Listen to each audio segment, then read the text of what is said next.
না না, অনেক হলো। এইভাবে আর বীরকে ফেলে রাখা ঠিক হবে না। হ্যাঁ যুবরাজ, আপনি ঠিকই বলেছেন। দিন দিন বীরের শরীরটা আরো খারাপের দিকে যাচ্ছে। কত চেষ্টাই তো করা হলো, কত বৈদ্য তো এলো, কিন্তু কেউই তো কোনো সুরাহা করতে পারলো না। এইভাবে আমাদের হাল ছেড়ে দিলে চলবে না। বীরকে যেভাবেই হোক আমাদের সুস্থ করতেই হবে। আমি আজই সারা রাজ্যে ঢেরা পিটিয়ে দিচ্ছি। এক অজানা অসুখে বীর হঠাৎই ভীষণ অসুস্থ হয়ে পড়ে। এতটাই অসুস্থ হয়ে পড়ে যে বীরের কোনো জ্ঞানই থাকে না। বহু বৈদ্য এসেও বীরকে সুস্থ করতে পারে না। তাই এক প্রকার আশাহত হয়েই যুবরাজ তার শেষ চেষ্টা করে। শোনো শোনো শোনো, যুবরাজের অত্যন্ত প্রিয় মানুষ বীর ভীষণই অসুস্থ। যে বীরকে সুস্থ করতে পারবে সে যা চাইবে তাই পাবে। যুবরাজের এই ঘোষণা শুনে দূর দূরান্ত থেকে বহু বৈদ্য এলো, কিন্তু কেউ বীরকে সুস্থ করতে পারল না। ধীরে ধীরে বীরের পরিণতি আরো খারাপ হতে শুরু করে। বীরের এই অবস্থা দেখে সোনপুরী, সারসবউ সকলেই খুব ভেঙে পড়ে। ওঠ বাবা, ওঠ বীর, একবার একবার আমার দিকে চেয়ে দেখ। শক্ত হও কাঠুরিয়া, এখন তোমাকে শক্ত হতে হবে। আচ্ছা যুবরাজ, এমন একজনও কি নেই যে আমার বীরকে ভালো করে দেবে? সকলে বীরের প্রতি সমস্ত আশা প্রায় ছেড়েই দিয়েছিল। এমন সময় এক সন্ন্যাসীর আগমন ঘটে। আমি বীরকে সুস্থ করে তুলতে পারবো। সন্ন্যাসী বাবা, আপনি আপনি পারবেন পারবেন আমার বীরকে সুস্থ করে তুলতে? পারবো, কিন্তু তার বদলে আমি যা চাইবো আমাকে তাই দিতে হবে। দেব দেব, সব দেব। আপনি যা চাইবেন সমস্তটা আমরা আপনাকে দিয়ে দেব। শুধু শুধু আমার বীরকে আপনি সুস্থ করে তুলুন। এরপর সন্ন্যাসী তার ঝোলা থেকে এক বিশেষ পাচন বের করে। গেম খেলছেন অনেকদিন ধরে, কিন্তু এতে কি আসলেই লাভ হচ্ছে? ভাবুন তো, যদি গেম খেলার মাধ্যমে আপনার ব্যাংক ব্যালেন্স বাড়ানো যায়। অবিশ্বাস্য মনে হলেও ক্রিকেটেক্স এর মাধ্যমে এটি এখন বাস্তব। এই চ্যাম্পিয়ন ট্রফিতে মাত্র 500 টাকা ডিপোজিট করে জিততে পারেন আকর্ষণীয় পুরস্কার 11,000 টাকা পর্যন্ত।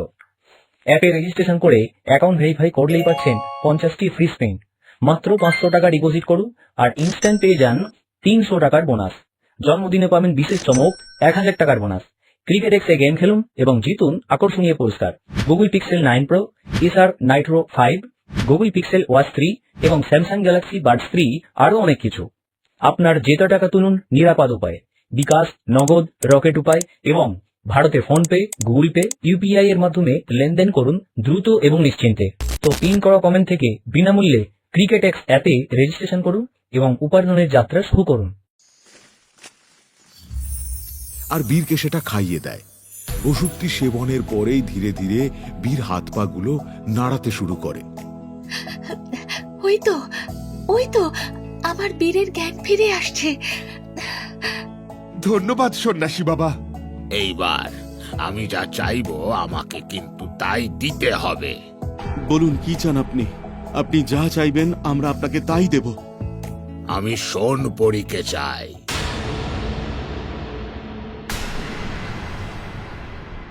কি বলছেন সন্ন্যাসী বাবা? আমি আমার কথা রেখেছি, এইবার তোমাদের কথা রাখার পালা। না, এটা হতে পারে না। সোনপুরি আমার ঘরের বউ, আমি কিছুতেই ওকে আপনার হাতে তুলে দিতে পারি না। আমি জানতাম এটাই হবে। তাই তো বীরকে আমি মাত্র এক বেলার জন্য সুস্থ করে তুলেছি। বেলা পেরিয়ে গেলেই বীর আবার আগের মতো অসুস্থ হয়ে পড়বে। আর যতক্ষণ না আমার এই পাচন আবার সে পান করবে ততক্ষণ সে কিছুতেই সুস্থ হতে পারবে না। না না, আমি যাব আপনার সাথে। এই না হলো একজন স্বামীর যোগ্য স্ত্রী, যে নিজের জীবনের থেকেও স্বামীর কথা বেশি ভাবে।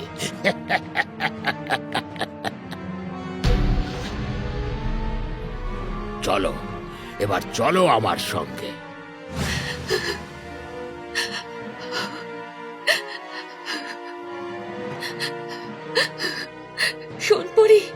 সোনপুরি, ওগো, তোমরা ওকে আটকাও, তোমরা আটকাও। ওকে তোমরা যেতে দিও না, তোমরা যেতে দিও না ওকে। সন্ন্যাসী সোনপরীকে নিয়ে চলে যায়। সন্ন্যাসীর দেওয়া পাচন খাইয়ে বীরকে পুরোপুরিভাবে সুস্থ করা হয়। বীর সুস্থ হবার পরে কাঠুরিয়া সমস্ত কথা বলে।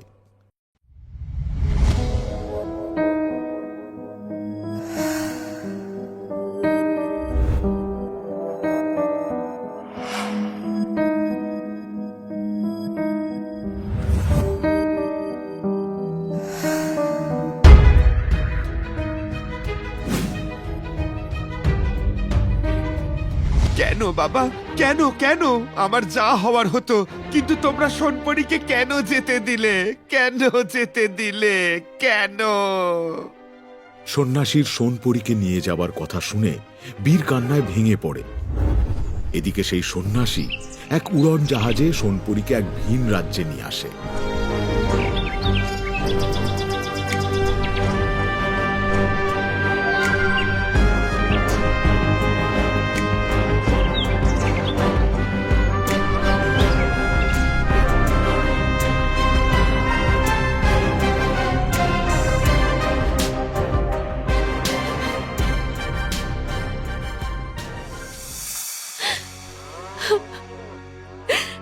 ঈশ্বর, কেন আমার সাথে এমন হলো?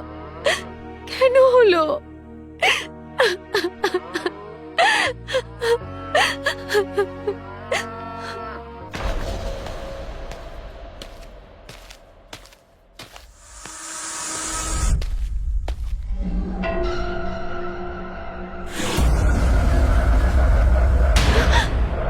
কে কে কে তুমি? ভয় পেও না মেয়ে, আমি তোমার কোনো ক্ষতি করব না। আমি আমি এটা কোথায়? এটা ভূতেদের রাজ্য, তুমি এখানেই আছো। ভূতেদের রাজ্য? হ্যাঁ, এখানে যা কিছু দেখতে পাচ্ছ, গরু, ছাগল, ভেড়া, মানুষ, সবাই সবাই ভূত। আর যে তোমাকে এখানে নিয়ে এসেছে সে কোনো সন্ন্যাসী নয়, সে আমাদের ভূতের রাজা, একজন রাক্ষস। রাক্ষস?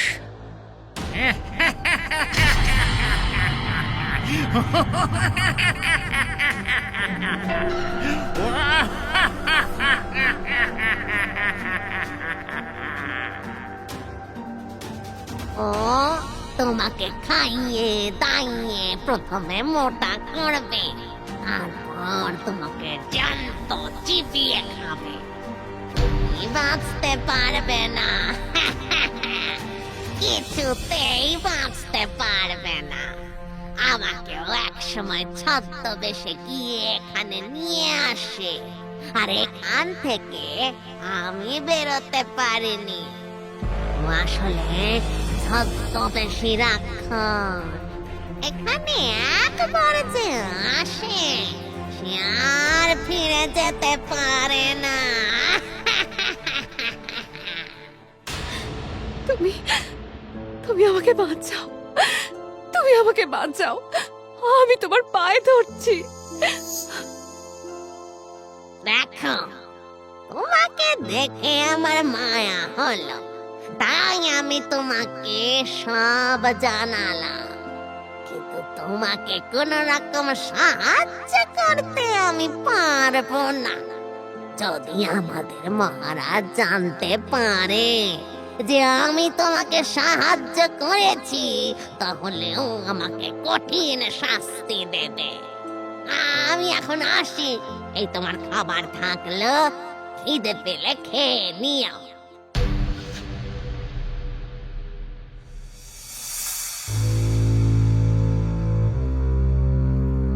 কি হলো বীর, কিছু দেখতে পেলি?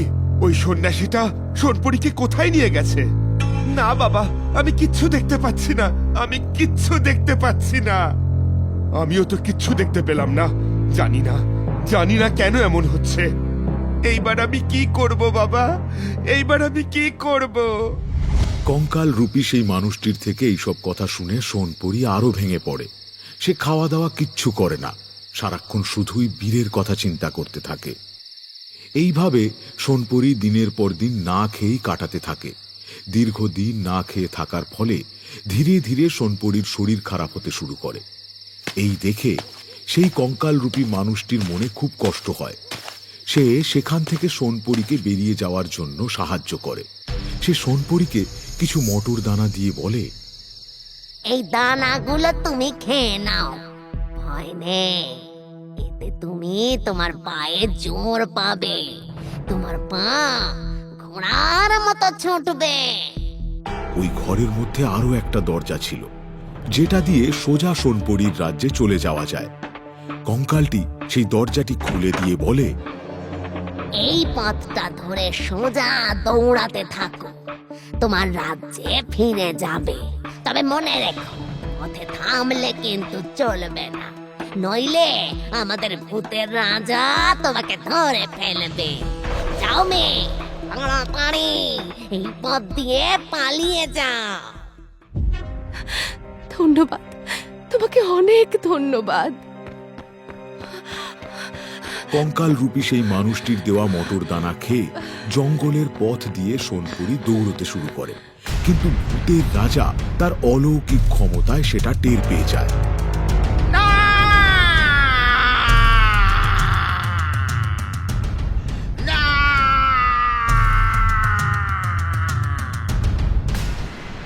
এরপর সেই রাক্ষস সোনপরির পিছু করতে শুরু করে। সোনপরি দৌড়াতে থাকে আর পিছনে সেই রাক্ষসও দৌড়াতে থাকে। ওই রাক্ষসটা চলে এসেছে। আমাকে আরো জোরে দৌড়তে হবে, আরো জোরে দৌড়াতে হবে।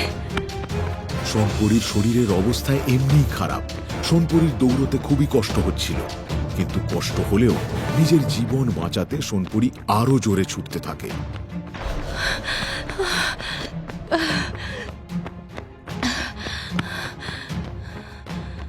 সেই রাক্ষস সোনপরিকে ধরার জন্য তার পিছু নেয়। অবশেষে সেই গভীর জঙ্গল পেরিয়ে সোনপরি গৌরগঞ্জ রাজ্যে ঢুকে পড়ে আর সোজা বীরের কাছে চলে আসে। বীর, বীর আমাকে বাঁচাও, বীর আমাকে বাঁচাও। সোনপরি তুমি ফিরে এসেছো?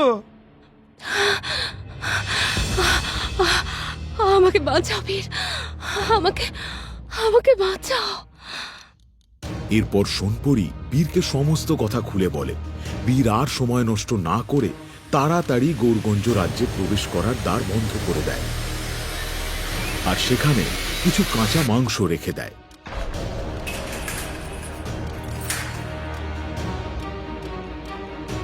কিছুক্ষণের মধ্যে সেই রাক্ষস সেখানে এসে পৌঁছয়।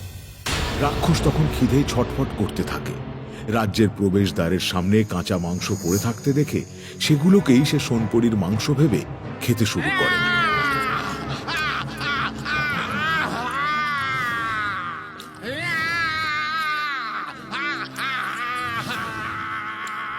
রাক্ষসের মন শান্ত হলে সেখান থেকে সে চলে যায় আর এইভাবেই সোনপরি সেই রাক্ষসের হাত থেকে রক্ষা পায়।